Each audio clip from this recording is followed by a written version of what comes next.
আজকে আনার গাছের আমার আনার গাছের রিভিউ দেখাচ্ছি। এই যে এখানে আমার সবচেয়ে বড় আনার, এইখানে অনেক একটা আনার আছে, ভিতরে আছে, এই সাইড দিয়ে নিচে আছে। এইটা হচ্ছে কি একটা হাফ ড্রামের মধ্যে লাগানো, ওই যে ফাঁক দিয়ে দেখা যাচ্ছে এটা একটা বড় আনার। সবগুলো পাকা শুরু করছে এখন জানুয়ারি মাসের 2 তারিখ 2025 সাল। এই যে এখানে বড় একটা আনার আছে, নিচ দিয়ে দেখেন এই সাইড দিয়েও আছে।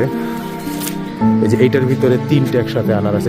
এইটার ভিতরে লাল কাপড় দিয়ে পেঁচিয়ে রেখেছে, কারণ আনার যেহেতু লাল টাইপের একটা কালারের ফল, তো লাল কাপড় দিয়ে পেঁচিয়ে রাখলে কালারটা আরো ভালো হয়। যে ভিতরে আছে, নিচে আছে, এই সাইড দিয়ে আছে, এদিক দিয়ে আছে, চারদিক দিয়ে আনার। এটা ছোট একটি চিকন একটা ড্রামে এদিক দিয়ে আছে। আরো অনেক ফলের গাছ, এখানে পেয়ারা আছে, মালবেরি আছে। এই যে নিচে পলিথিনের ভিতরে, পলিথিন না বাঁচায় রাখলে তাহলে পাখিটা খেতে ডিস্টার্ব করে অনেক, সব পলিথিন বাঁচায় তাও খেয়ে ফেলে। এখানে লেবু গাছ আমার এখানে। যাই হোক, আজকে আনার